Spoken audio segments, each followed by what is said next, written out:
Today we're going to tackle dividing this guy, and I'm going to bring you along step by step and cut by cut.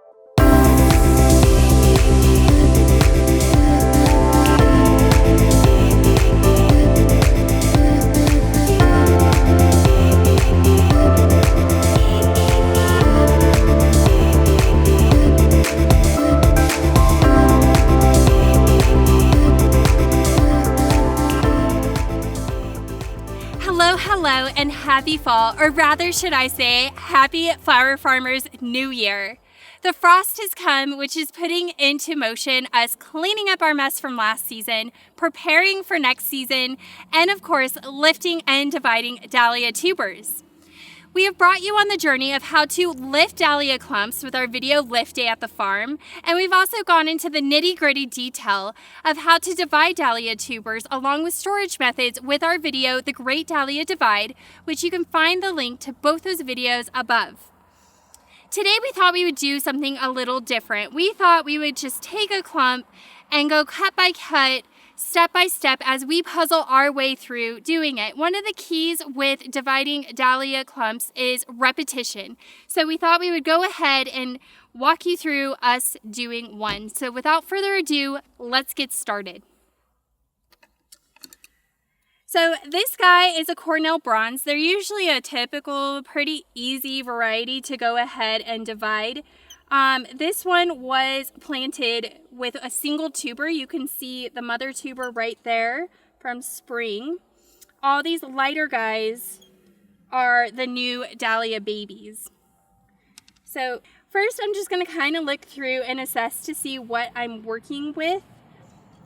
I'm checking for disease such as gall, which would look kind of like cauliflower. You can see there's a lot of different eyes in this. That does not mean that it's automatically disease. You can have multiple eyes on a dahlia tuber, and some varieties, such as the Cornell varieties, typically are just happy eye makers. So that doesn't look like disease to me. Disease would look more like, think of a bunch of eyeballs trying to go out of one socket. It's kind of gross, like cauliflower.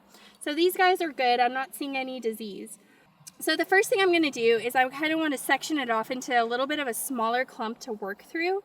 So I have these two stalks, and I think I'm just going to cut right down in the middle to make it a little bit more manageable. I'm probably going to cut a little bit of eyes, but that's okay.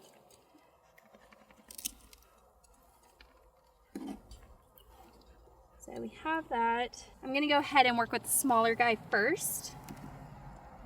So these little guys aren't going to do anything. They're just going to rot. I'm going to go ahead and cut those up, cut them out.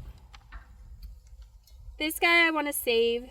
This guy kind of has like a fractured neck I can feel, so I'm not too worried about saving it, but if I can, I'll see how it goes in storage. But my main priority is to save the more robust ones. When in doubt, go for the stronger, healthier dahlia and sacrifice that weaker one.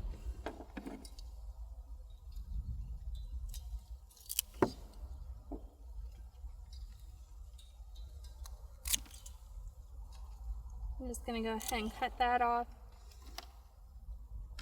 Just seeing if there were any eyes, but I didn't think there were. So with these guys, I can leave them together or I could separate them. I'm going to go ahead and just go right down the middle and cut.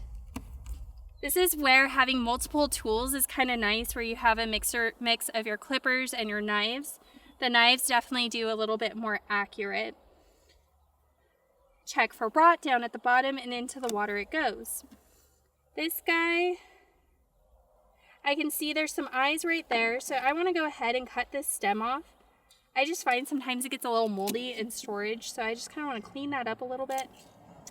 And then I'm going to go ahead and I'm going to cut the bottom, check for rot, into the water it goes. Okay. So this guy looks a little bit big and scary, but really it's just because of the mother tuber there. Now, you can save the mother tuber if you want, which sometimes if you are a little low on certain varieties, it might be nice to go ahead and do that.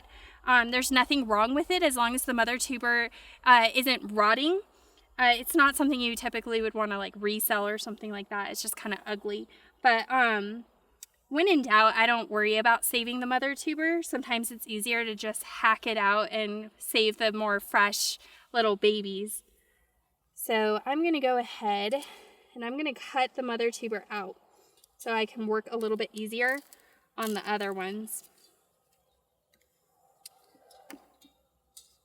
Each clump is just kind of presents its own little bit of challenges, its own little personality. I find Cornell's pretty easy overall to see the eyes. Some varieties are a little bit more shy when it comes to eyes. Cornell's show pretty nicely.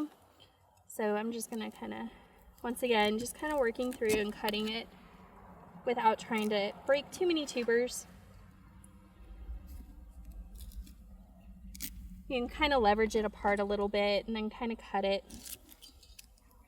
Just takes a little patience. Okay, so now we're down to this. Cut the little rat tails off. Okay, so now I am seeing there are some beautiful eyes here. This guy has some beautiful eyes. That guy has some beautiful eyes.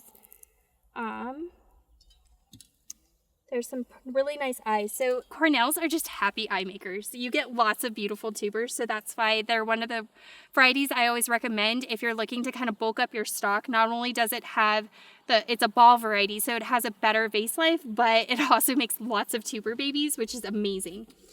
So I'm gonna go ahead and I'm gonna take my knife and I'm just gonna go ahead and cut through it there, just kind of carefully. And just kind of leverage it out, pop it out. Cut the little octopus tentacle things happening here and into the water. Okay. So this one, I'm going to go ahead, just cut it like that. So this little guy isn't really going to do much for storage for me, so I'm just going to cut it out and leave the crown for this other one. Cut the tail, inspect into the water. This is where I like it. It starts going a lot quicker, especially Cornell's. Look at that, it just kind of fell off. I'm gonna just clean this up a little bit. See its little leg there? I'm just gonna cut that off. I'm gonna cut off all the little roots. They're just gonna rot in storage. Just make it a nice clean tuber. So this guy isn't one that I'm really too worried about saving because I have a lot of really nice tubers here. So I'm just going to get it out of my way. Cut this guy out. And sometimes you have eyes on the stems and you can keep the eyes if you don't have other viable eyes and it's a variety you really want and you don't have a lot of it. You can keep it on the stem. You're just going to really have to make sure it's dry so it doesn't rot on you in storage. That's the biggest thing we're just trying to combat. So this is a really nice guy right here. And honestly, you could even just cut this and just kind of keep the two together if you wanted. Which sometimes is a little easier to do. It's okay if it peels the neck a little bit. It's still good. We're going to cut the bottoms. I'm going to see if there's eyes on it, so I'm just going to go ahead. I could cut this guy off or I could leave it together. I'm just going to leave it together. Keep it easy.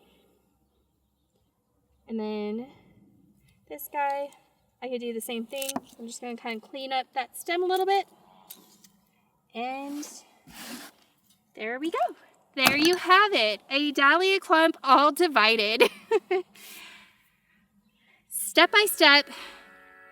Cut by cut. The key is just to take your time and go slow. You're not going to mess up too bad if you just take your time with it. I hope that you find this video helpful and that it boosts your confidence as you prepare to tackle your own dahlia clumps and dividing them. To get more into the details of dahlia dividing and lifting and storing, go ahead and check out our other videos on that topic. Until next time, we are looking forward to helping you hand bloom soon.